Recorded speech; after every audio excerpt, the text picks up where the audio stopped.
What's up and welcome to Champions of Lore, a show about all the kick-ass stories behind some of Idle Champion's coolest campaigns and characters. Every Wednesday at 11 a.m. Pacific Standard Time here on twitch.tv/CNE Games, or later on your favorite podcast service, B. Dave Walters and Erin M. Evans talk about all the Idle Champions lore that's fun to know about. If you're here with us live in the chat, you can leave a question that I, Treavor Bettis, will ask them later in the show. But until then, Erin, B. Dave, take it away. I don't want to interrupt B. Dave's dance. I know, I love the interpretive dance to my intro.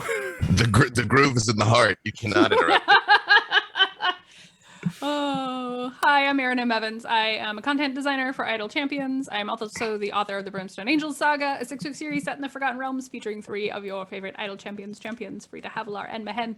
I also play Cecilia on Dungeon Scrawlers. B.D. Walters. I say words about things. Occasionally I do the forbidden dance. Find me all over the place doing all sorts of things. In full disclosure, my alarm didn't go off this morning. I was awakened by the will of the living force, so my eyes just snapped awake like I'm supposed to be doing something. And then immediately was hit by a barrage of emails and texts of people freaking out about something. So this day kind of started off like, so here we are, but we're good. We're good. I'm up. I'm here. We're here to talk about some Eberron lore. This is fine, dog. Literally, it's me right now. Yeah. The fires are replaced with emails and instant messages.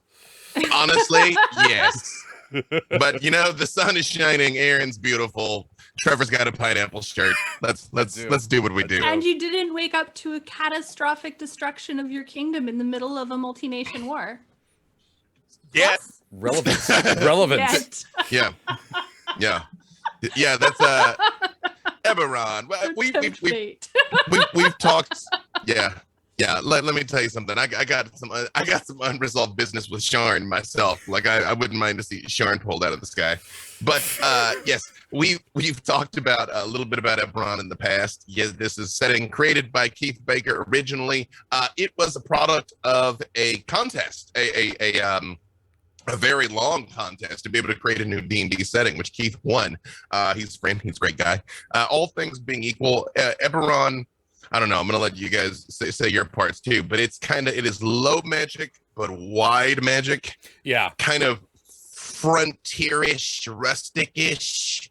Like I happen to know Keith is launching a charity game this week that is a straight up Western that is set in Eberron. Yeah. Yeah. So it's kind of like, it's almost like steampunky style, like magic punk sort of stuff. I think the thing about Eberron that's really cool is that they put in that it's kind of based on pulps. And so any of those, so including Westerns, including noir, including gritty jungle adventure, like that particular era of fiction is really the flavor of Eberron, that you can have any and all of these stories. I love that he's doing a Western. And we should mention that we're doing this topic specifically because one of the champions, Warden, is spotlighted. Mm-hmm. Who you may have seen really pancake cool art of before this stream. I'm like, wait, V? Wait. Twist V's from Eberron. That's actually so effective. Wouldn't it make sense if V was from Eberron? If that woman could be a Calistar. Think about it. Oh yeah, I buy it. Yeah, I love it. Yep. So to that, I think we wanted to hone a little bit in on Cyre and the Mourning, the Warforged, and sort of what is all of this? These are really important bits. I'm so glad you said Cyre, because I was like, I don't know how to say that. It starts with a C. I mean, I say Cyre. It doesn't mean it is Cyre. I have to talk to Keith. He might be Cyre. Against one. Yeah, true. It's So I did a story. Actually, it so happens, if you haven't seen it, next Thursday, which is, what is this? Next Thursday, the 23rd, the bonus episode of the Black Dice Society we did set in Eberron, the Morning Rail, is going to show next week at 4:00 on twitch.tv/D&D. Because we're going to be dark that day because of Gen Con. Yeah, so if you want to see a scary episode of Eberron, you'll get to see that next week on our show. Yeah. That is exciting. Yeah, I had a lot of fun with that, because we're going to talk about Cyre, but I will say one of the things about Cyre is it was destroyed and nobody really knows why. Yeah. And we give an at least partial answer, perhaps a full answer, depending how you want to look at it, to exactly what happened. Yeah. So to like wind it back, why is Cyre destroyed? Why is there a Cyre? Eberron, when you play Eberron, you are playing in a world that has just ended a century-long war. This is a war that used to be the continent of Corvair is the main continent of Eberron, and what used to be most of that was the kingdom of Galifar, which is a largely human settlement kingdom. And the trouble is with Galifar is the last king, whose name I think is Jarot. Yeah, Jarot is the last king of Galifar. Jarot did not name a successor. This is looked back on as like a golden age, but actually, he's holding together these 5 kingdoms because there were 5 kingdoms initially. Galifar of Karnath united them, and they've been held together. And when we get down to Jarot, they're starting to fracture, and he has many children ruling different nations. So when he dies, the person who thought she was getting the throne, Mishan of Cyre, comes up against her brother, who's like, I don't think that makes any sense. And now we have 5 siblings fighting each other for 100 years. Oh, okay. Glad they got that taken care of quickly. To be fair, it's not just the siblings, it's their children and their children's children. It's a long grudge. And this ends when one day Cyre is destroyed. Something goes off. These sort of impenetrable mists spread out. This magic rolls out. People on the borders can escape. It moves slowly enough that people at the borders can escape. But they run into unfriendly territory in a lot of cases. There's remnants of Cyre in the kingdom of Brayland, which allowed people in. But, if you ran over the border to Dargun, the Goblin Kingdom, they killed you. Oh, that's great. So what remains is some craziness. So what is left where Cyre was? Like, is there a big crater, or like?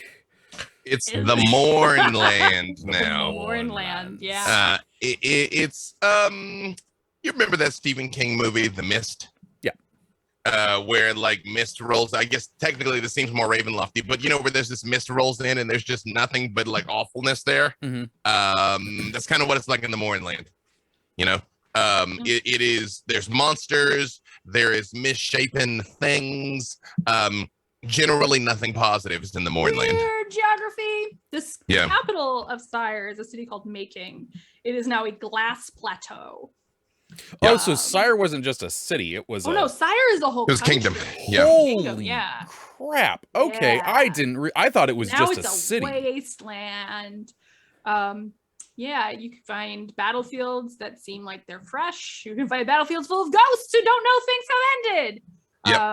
And mutated monsters, because whatever happened was magical for sure. Whether that was one of Cyre's weapons going off, someone else dropping a weapon on Cyre, one of the progenitor dragons bursting up through the ground to say none of this anymore. Final Fantasy 14 style. I like it. It was very much. It is not clear what happened in the sense that did the atomic magic bomb get dropped on them? Did something go wrong with something they were working on? What was an unthinkable final action taken? Or was this just one big mistake, one way or another? It put an end to the war and also to Cyre. But the Cyreans were artisans, and they were beautiful, and they were ultra advanced. That's one thing that we didn't mention. Yes, Eberron is the pulp D&D, but it's also the most technological, which is where the Warforge come in here momentarily. But there's things like lightning rail trains and things like Sharn would be a recognizable city. Sharn almost looks like Blade Runner. It's just instead of being powered by electricity like we know it, it's still mystical stuff. And the common person has access to this. So there's very, very, very few people in this world that can say summon a meteor swarm. Yeah. But almost everybody has like a box that has, burning hands tethered to it that they can put bread in and cook it. Yeah. Yeah. There's a reason the Artificer is from this setting for good reason. I mean, like I actually brought this up just to remind myself before the Eberron book actually fully came out, they did like a test one for 5th edition called Wayfinder's Guide to Eberron. And like the cover of it is just so thematic. There is a Warforge hanging from an airship looking down at a lightning rail train, and it's like, I mean, try not to get hyped looking at that. I dare you.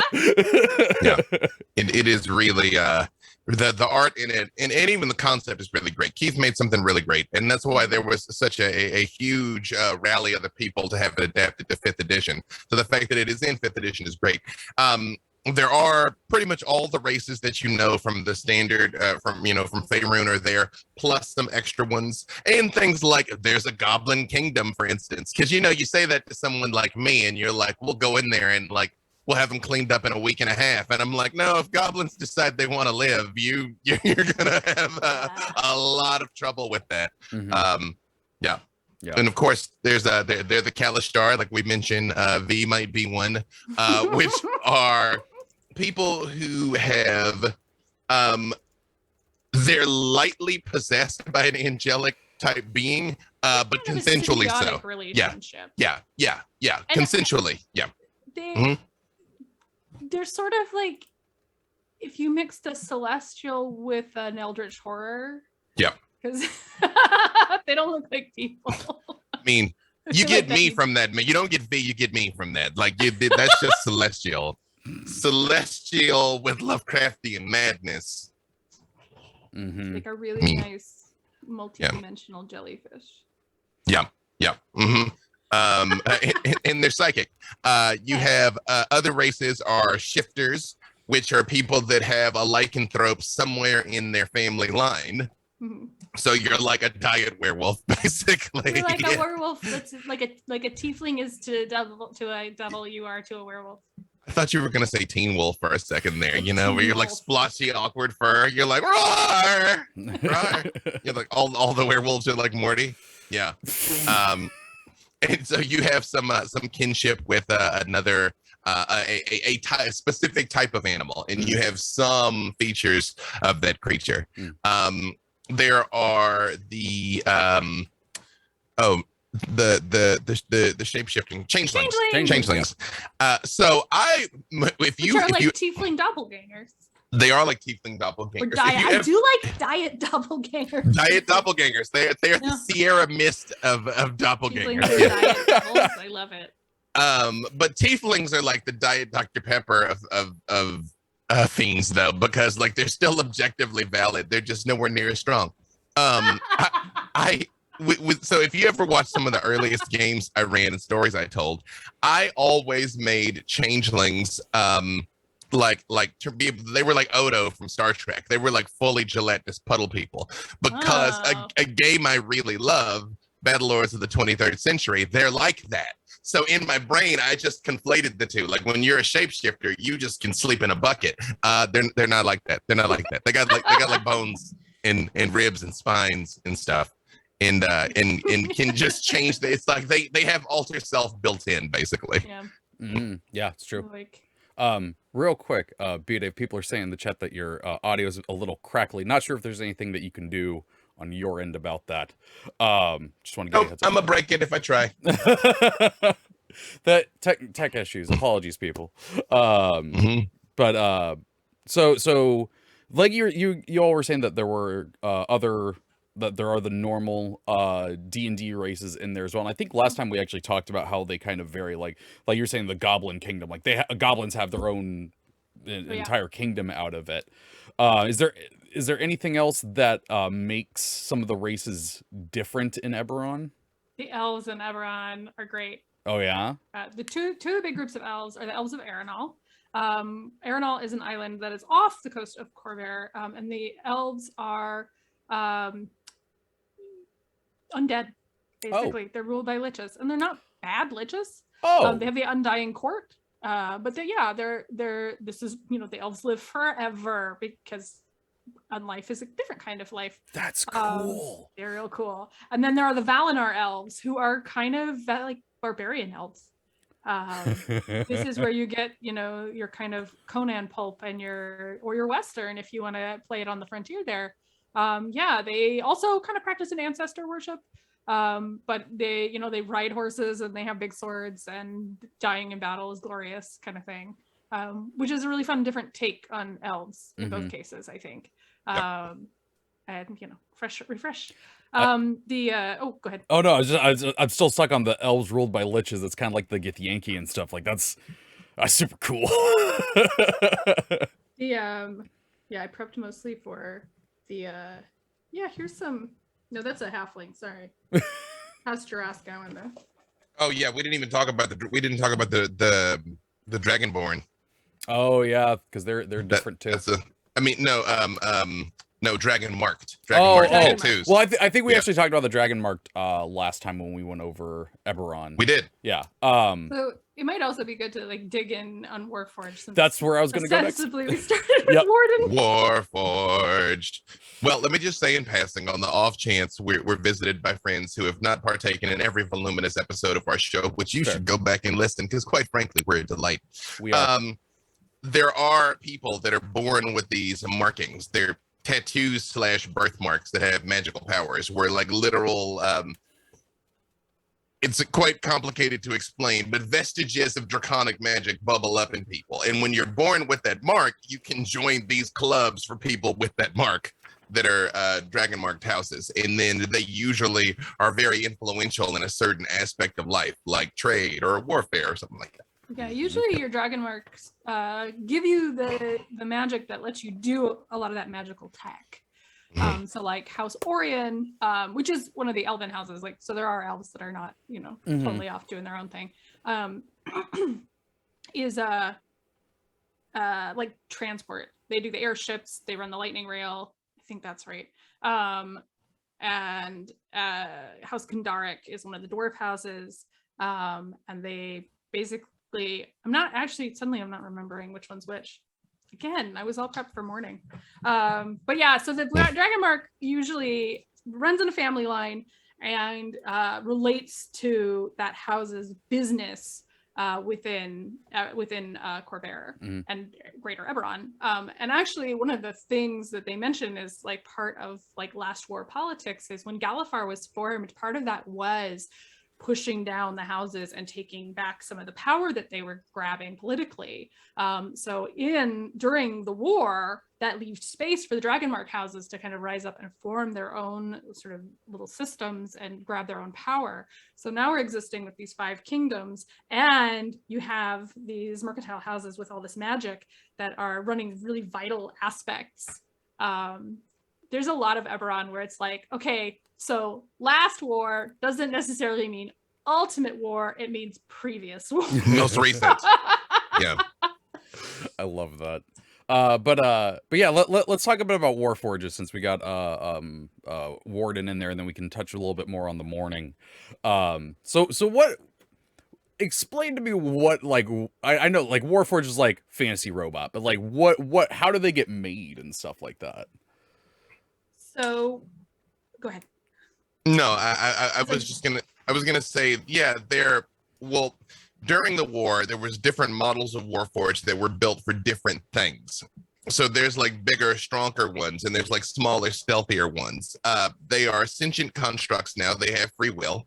And so they can kind of do what they want after the war. And theoretically, they're no longer being produced, theoretically. You just kind of got what you got. Yeah. Yeah, they were created by House Canis, which is one of the Dragonmark houses, using these things called creation forges. And one thing that is distinct is that you have a little bit of a question of like, does a Warforged have a soul? But I think a lot of what's in the canon says, yeah, probably, as far as anything does. Because they also, at this point, because they're not really taking orders anymore. So it's sort of like, okay, go out, find something else to do, perhaps adventure. But the Mourning Land has a sizable population of Warforged, partly because they were there when it went off, and partly because they went back, right? And you have people like the Godforged, who are sort of Warforged building kind of like a religion that involves augmenting themselves. You have people like the Lord of Blades, who is treated as a Warforged savior, who might be the cause of the next war. I have definitely seen the theory that the Lord of the Blades is the one who set off whatever happened in the morning, and he's going to do it everywhere now. Which maybe is this propaganda to shut down these Warforged who are looking for self-determination. It's Eberron. It could be both. Yeah. Yeah, porque no los dos. Yeah. I mean, I can very much see the Lord of Blades being responsible for whatever happened. I have my own theory for what happened. You see it in the show, Black Dice Society. But that is as good a reason as anything. I think what it is, I feel like I was about to say it would have been hard pressed to do it and survive, but there's nothing saying that they were there standing next to it when they were like, Right. you know, like It's like, they could okay, have been like, this fuse burns in a week. Bye. just go full Wile E. Coyote with it. Yeah. Which it's but Warforged don't eat, don't sleep, don't breathe. Instead of sleeping, they just sort of like enter a low power mode where they're still aware of their surroundings, which is great. I definitely come down on the side that Warforged do have a soul, because it was always interesting to me that like they have access to everything that all the other sentients can, you know, like they have like Mistra will heed their call. You know, I feel like Mistra would heed their call just to mess with people, though. You know what I mean? She would. Yeah, she's She'd like, reach into Eberron and be like, I'm gonna mess with this. yeah, exactly. Yeah, The gods she's of like, Eberron are hands off enough. They're like, let's see how this plays out. right. I think I think that might be, we may have just found the reason for the morning. If nothing else, the morning would have gotten her attention. That would have been ripping open a pretty big bag of catnip, by the way. Like a devastating magical explosion, and Mistress like, oh? This is For real? alternate canon. Yeah. Char reaches into Eberron, bing, starts the morning. Mistra's like, hold up, what? She goes over there to look. Char shuts the door behind her. That's the actual cause of the spell plague. Mistra was in Eberron for 100 years. Done. Kind of looking around going like, this place is weird.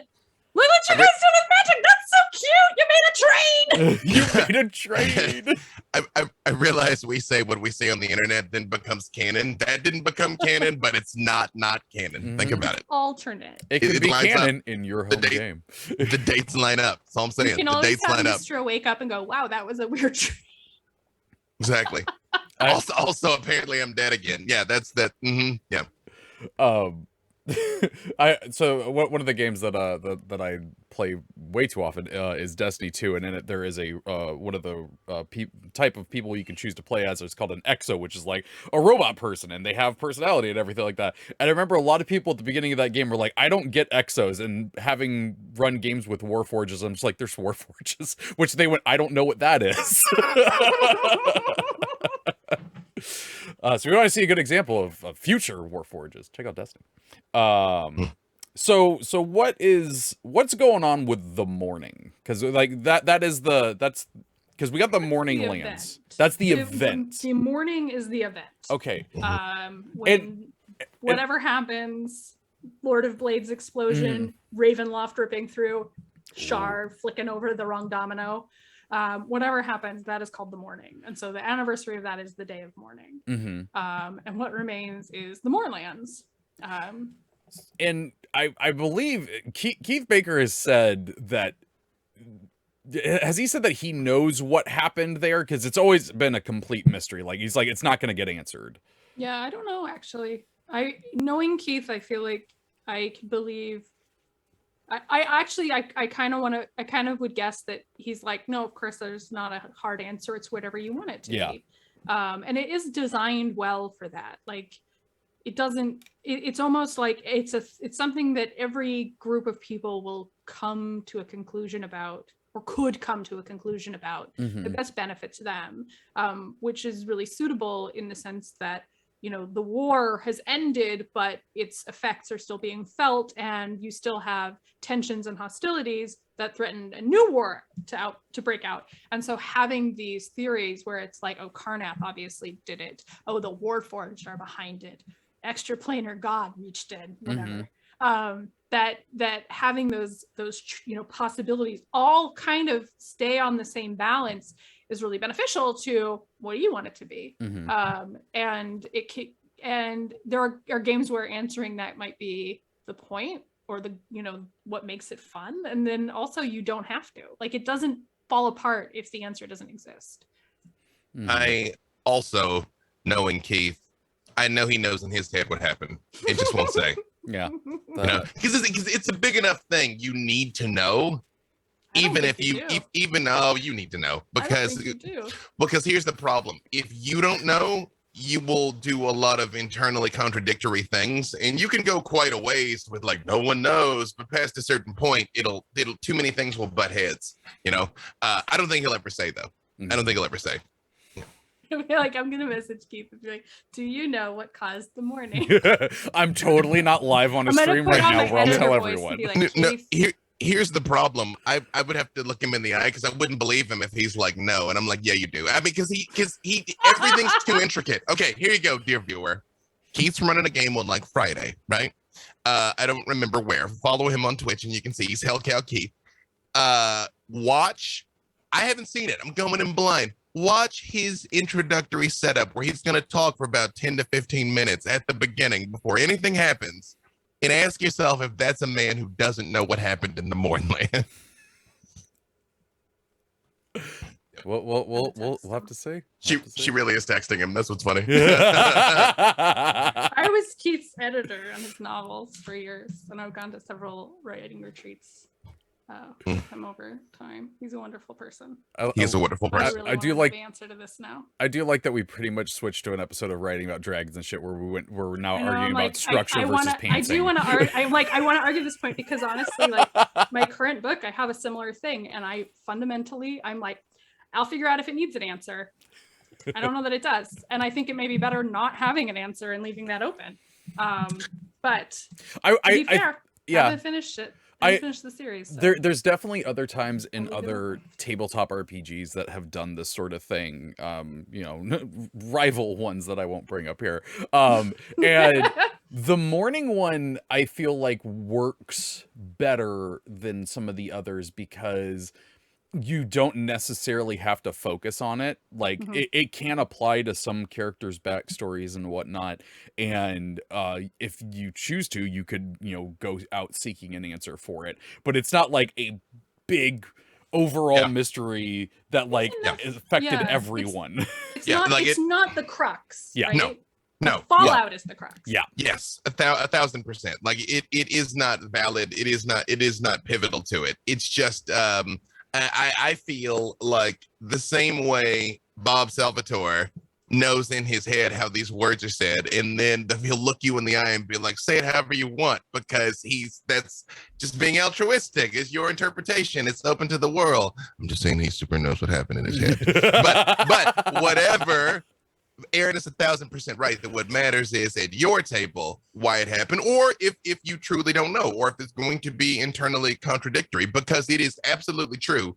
The game does not take a firm stance on it. It gives you a lot of likely suspects and a lot of likely scenarios, any one of which or any combination of which could be true, because it's supposed to be tragic. It is supposed to be a cautionary tale. It is not just an inciting incident for this story. It also it allows you to set the stage for stories of, people, the collective trauma from all of this, dealing with PTSD from having fought on the front lines, because there's a very rich lore in Eberron of the conflict and battles and betrayals and allegiances that were made in places where the battles were going well and not well. And you can anchor your character and your stories in any one of those things. Yeah. And really bring it to life in a way that other settings in D&D, like in the realms, we know there was things like the spell plague, for instance, or this pivotal event happened here at this time, but the time is kind of wibbly wobbly, timey wimey. Whereas in Eberron, it's like, no, literally 14 years ago in this valley, this thing happened, and if you want that to be legend. Right. Yeah. Like specific. My cousin was there. Yeah. Exactly.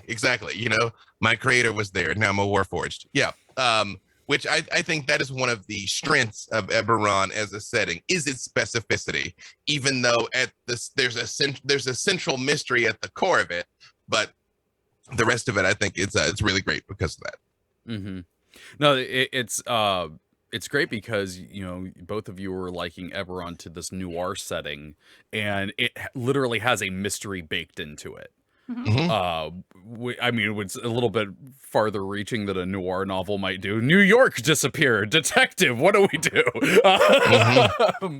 But no, I like that it's got this like grandiose fantasy mystery baked into the setting that is very noir in style. I mean, you were saying like it's Blade Runner for it. It like literally, if you wanted to run fantasy Blade Runner, this is your setting. Wait, how do you say that word, Aaron? The Noir? Noir? E. Yeah. I also say noir. Yeah, did I say noir? I thought I said noir. You said noir, which is fine. No, I'm not Oh. knocking you. It's a French word. We're all saying it wrong. Yeah, it's fair. Noir. Noir. You have to say it with more pretension, you know? More ennui and futility when you say it. Yeah. It's one of those things that I pay attention to how people say it. Yeah, Okay. because this now it's my turn to say I'll tell you guys a story when the mics aren't rolling. Because if I tell the story, it'll be abundantly clear who I'm talking about. So yeah. Fair. It's only appropriate that the show where we go back and forth on how to pronounce fantasy words, we finally have a real world word. That's a fun one to say. That we get into. Yeah. So, do we have any like? Well, actually, let me start with this question. You said 14 years ago. Is that like currently the canon that the Mourning happened for? Ooh. Is 4? Yeah. It was 4 years ago in 4th edition. I don't know. Yeah. Okay. If it's different now. Okay. Yeah, I'm not sure offhand how much time has passed in Rising from the Last War. I wouldn't be surprised if they were less specific about the amount of time has passed, but I think got the book. I'm gonna look now. a fundamental thing to Eberron, though, is it's all fairly recent. Yeah. Like there's a Yeah. real chance that if you weren't alive and witness to some of these things, like everyone you know was. Yeah. Yeah. You know, Yeah. like I don't, yeah.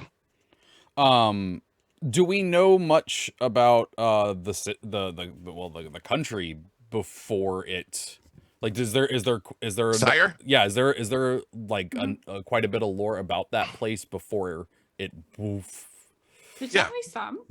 Yeah, Cyre was great, and Cyreans still exist. You know, like a lot of you could play a character that was a Cyrean that like lived there and like made it out, because some people did escape or were just physically not there. Like if you'd been traveling or had been deployed in the war, Yeah, no, I hadn't even thought about that. Someone's just like traveling to another city and it's just like, hey, by the way, it's gone.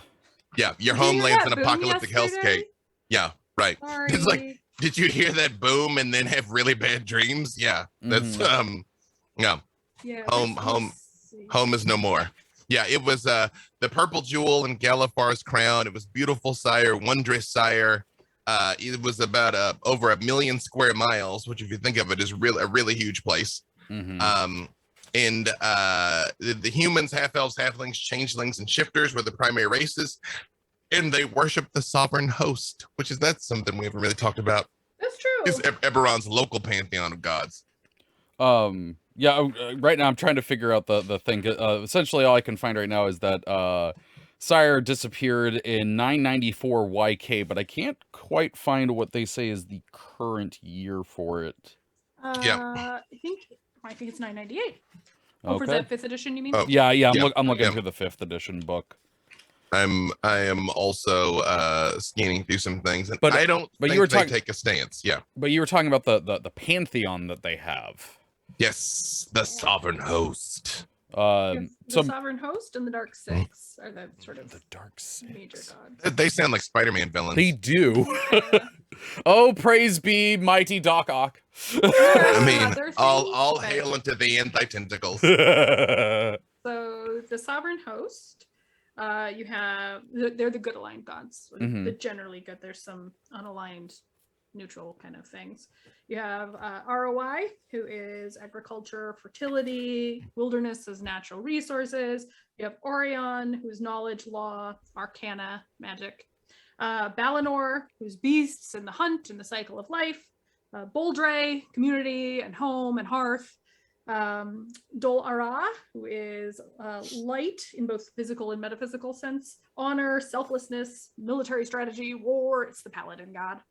Doldorn, courage, duty, physical prowess, soldiers and warriors, war, different paladin god. Colcoran, who's wealth and trade and commerce. Aladra, fortune and luck and success. This is kind of the Timora of Eberron. Onatar, who is forge and crafts and industry. Big dwarf. Big fan of the dwarves. Big dwarf. They're just a big dwarf. I just so they don't have physical manifestations, really. Yeah. Generally, they're sort of represented by symbols, and they don't manifest the way Forgotten Realms gods do. Like Forgotten Realms gods definitely pop down, or like, "What's up? This is my avatar. Who wants to worship me?" Whereas the sovereign host are kind of pulled back and are sort of felt more through the movement. They're through their worshippers than through any actual physical presence. Which is, another aspect of that more down in the mud feeling and low magic feeling of it, that, the gods are around, but they're not like very ultra active. I do feel like a lot of these names sound like Klingons though, like Dolara, Doldam, Kolkaran. Yeah, I'm just like, glory to you and your house. Yes. Well, their counterparts, the Dark Six, don't have names. They're the Devourer and the Fury and the Keeper and the Mockery and the Shadow and the Traveler, who is on the evil team but is not entirely evil. They're kind of neutral. They're kind of tricksy. Interesting. They're change, cunning, and innovation and deception. Trickster god. Okay. And like, I know with like the Forgotten Realms, it gets kind of like, it gets kind of blurry when it comes to like which gods are there and whatnot. Because like there's the normal Faerun pantheon, but like in the player's handbook, it's just like you can have like Celtic gods and stuff in there. Is that something that like by like rules as written can happen in Eberron, where other gods from other realms come in? There are other gods, other sort of religions in Eberron, and you can do whatever you want at your table. Yeah. I was mainly talking about like as the book, because your table, do whatever the heck you want. Right. But in the book as it is, it's like, because this is it is an aspect of people's lives, it is important, but because the gods don't manifest, putting gods that are big on that sort of thing, putting Zeus in this world, maybe you have to make some modifications. Zeus would love a lightning rail. Yeah. Or be heavily insulted by a right. How rail. Dare you use my power? Like, that's mine, bitches. Sorry, I'm now picturing Clash the Titans Liam Neeson just aghast. And there's a train going by. Yeah. Like, let's go, Sleipnir. Time to end some heresy. Yeah, right. Release the Kraken on these fools. Yeah. I definitely feel like Zeus would have, or would have or Odin would have a strong reaction, either hot or cold. It would not be lukewarm. Like the lightning rail would not go by, and he'd be like, like one thumbs up or thumbs down. Yeah, I agree with Erin that, again, issuing the disclaimer that you do what you want at your table. Eberron is less conducive to Thor showing up.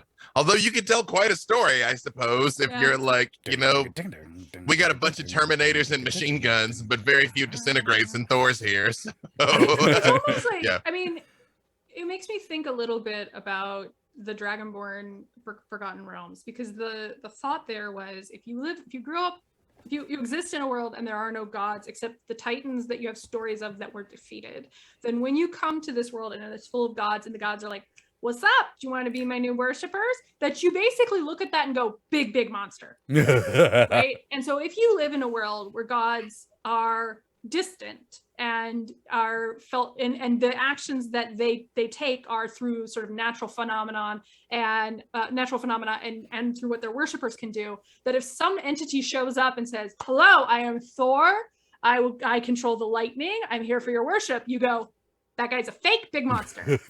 Because the concept is just different. Yeah. Because we've touched on this many times over this, that like that whole concept of being an atheist in these worlds, and the same with the Dragonborn. It's like, I don't believe in you. It's like, yeah, but I literally made the sun just stand still in the sky. Yeah, you're a very powerful monster. That's what you are. Right. That's true. It's a very like what was it 3rd edition where they started statting out the gods? I mean, Dude. to a certain extent, they always have, but yeah, the evil ones, yeah. Gosh. Well, yeah, Yeah. I get, Sure. I guess there are gods that do have the stats. Because I was like, is there stats for Mistra? I don't think there are. Mr. writes their own stats. Yeah. In the Mr. Faiths and Pantheons book from 3rd edition, I'm pretty sure. Yep. If She's it like- bleeds, we can kill it. She's like a 20th level wizard, 20th level sorcerer, 20th level cleric or whatever. Yeah. But yeah, she's got stuff. And so I mean, if that's like if that's your sense of the world, like anything that you can like theoretically shoot a fireball at, that doesn't count. Mhm. So that's something I would think about Yeah. if I was gonna take the setting as it is and then try to add in other pantheons. Mhm. Yeah.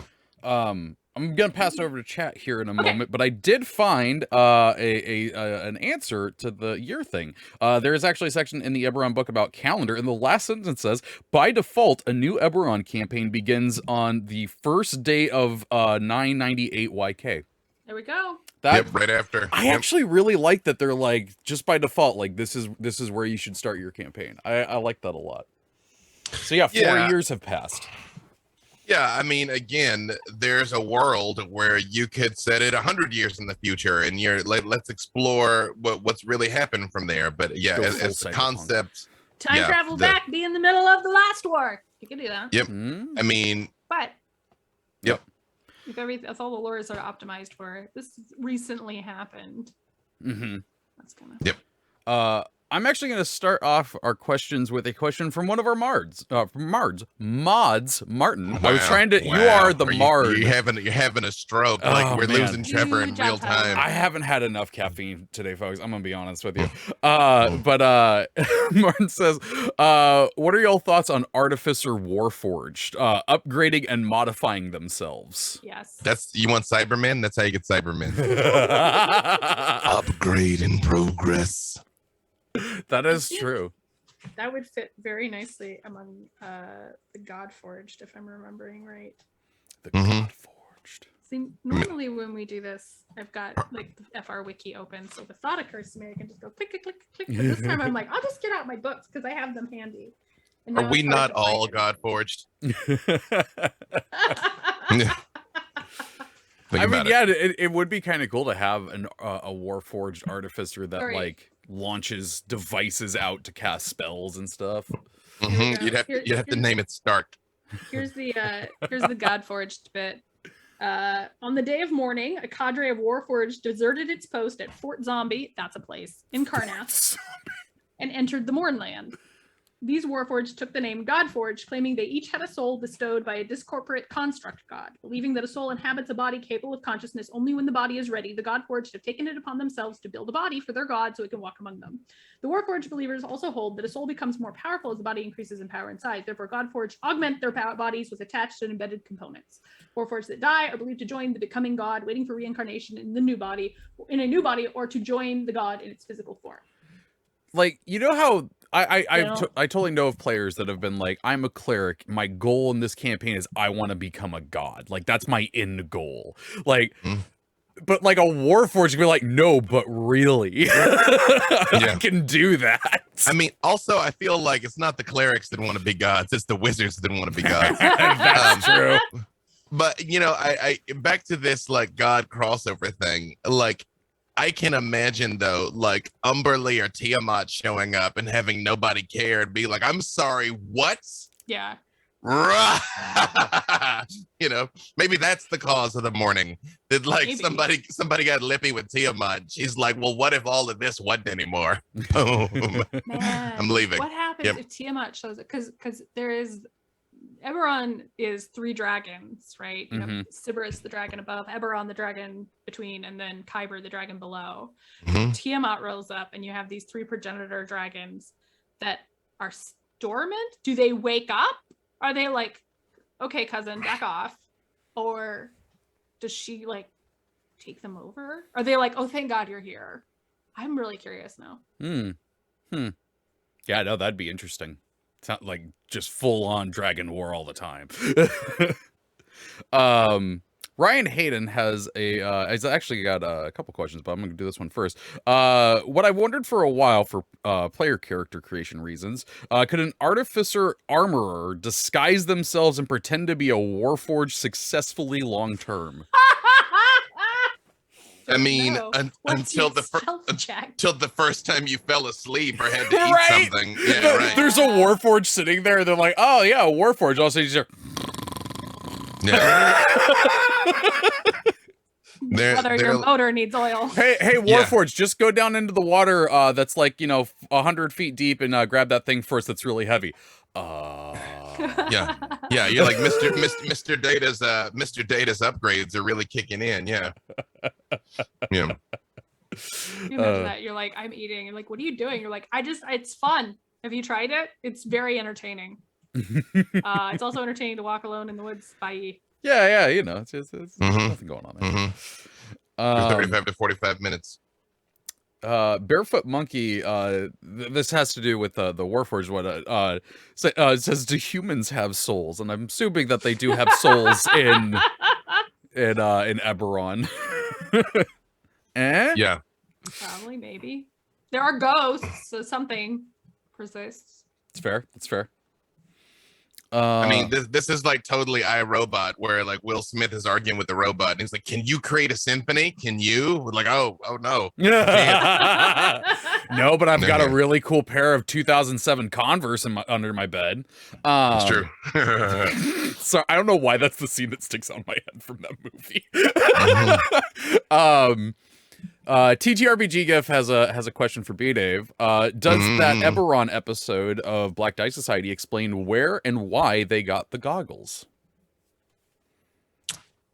Kind of. You'll have to see. Kind of. Spoilers. Yeah. It's I will tell you the premise of the episode, because this isn't exactly a secret, especially if you have Van Richten's guide. It is one of the lightning rails that was fleeing the morning and didn't make it, and now is a ghost train riding through Eberron because they think wild concept. Or riding through Ravenloft. But yes, that was a fantastic concept though. They're like, we got it, we don't got it, but they don't know they don't got it. Yeah. That's yeah. But you will at least get my interpretation of what the Cyrians were like, and at least some sense of my thoughts on what happened. I love it. Can't wait for it. I think we're gonna round up the questions with one more from Ryan Hayden. Quick unrelated question, but this is related to our last question. B-Dave, as an expert on all things Ravenloft, are reborn monsters a thing? I know for player classes, it is limited to humanoids, but for NPCs, could I throw a gray dragon at my party, and then when they are confused by the color, they realize that it's an undead monstrosity, a reborn? Absolutely, especially if you're in Lamortia, like they're over there monkeying with everything. Like, yeah, you could have a reborn chimera that was literally put together from parts of other things. Yeah, and now it's like, yeah, come to life. 1000% you could, because I mean, even the artwork in Van Richten's guide like shows like one of the ideas was like Frankenstein's monster, where like it is a reborn because it is flesh golem. Yeah. Well, and that is why reborn can have either the undead or construct subtype for that exact reason. Yep. That you've been brought back to life or you've been built. Yeah. If you want to go super ultra meta, you could be a reborn Warforged that ceased functioning but has come back in some other state now. Yeah, like you 1000%, you're like, I was seeking eternal life. You could straight up be the you could be the Ultron Iron Man robot from Age of Ultron, the one where he's just like all broken up and stuff. Oh, that'd be cool. Sure could. I do like that. I like that. The power is yours. The power is yours. The more you know. So yeah, Ryan Hayden, throw a gray dragon at him. Mess with him. I think it was either Mars or Martin that put in the chat. Reborn Warforged Artificer. I think at that point, I would love it if that character believed themselves to be the becoming god. That I literally had the same thought. That would be... Whether they are or aren't. I brought myself back. Schism. I might love a schism. I mean, that's the kind of character that would show up in Ravenloft. I mean, that's the foundation of a dread domain, honestly. That is. Write that one down, kids. That one's for you. You may see that turn up in my game, but it definitely should turn up in yours. Yep. I love it. All right. Well, I think that is a good place to stop today's discussion. We've got a lot of stuff going on today as far as streams goes, but before talking more about that, friends, where can people find you and what awesome things are you working on? You can find me on Twitter at Erin M. Evans. You can catch me with these guys on our podcast, writing about dragons and shit, where, you know, that little blip in the middle is for an hour. It's great. You can get that anywhere. Fine podcasts can be found. You can also find me on twitch.tv/Dungeon Scrawlers tonight at 6:30 p.m. Pacific. That's every Wednesday, where I play D&D set in the Forgotten Realms with a bunch of other fantasy writers. I'm going to do a big... We definitely stepped in it. real big battle while we're trying to find a secret entrance at the same time. Big monster. Oh jeez, don't give him ideas. It's already like way too many Rashemi witches and berserkers, and then you're the one that mentioned the giant dwarf, so it's just gonna be giant dwarf. Yep. It's just gonna be just a giant Peter Dinklage coming towards you with a hammer. Fucking Thor. Oh my god. Yeah. Well, maybe we'll hit some of those witches. Yep. Just gonna say, if a giant Tyrion Lannister shows up, I'm on his side. He's probably got a lot of wine. Yeah, man. Yep. B. Dave Walters, I do that. Creative director over at Demiplane, which, you know, check out demiplane.com. Tuesday, Heroes of the Plains. Wednesday, this. Thursday, Black Dice Society. I keep getting thrown off because I'm taping stuff this week that you don't know exists yet. And Sunday, Gaxpack. If it's a day ending in Y, B-Day's probably doing something. Just follow me on the tweetagrams, y'all. That's the only way to be sure. At B. Dave Walters. You can find me on the Difficulty Class podcast every Friday, as well as Champion Psychology every Tuesday at 12 p.m. Pacific Standard Time here on twitch.tv/CNE Games, as well as on Twitter at the Treavor. There's an A hiding in there.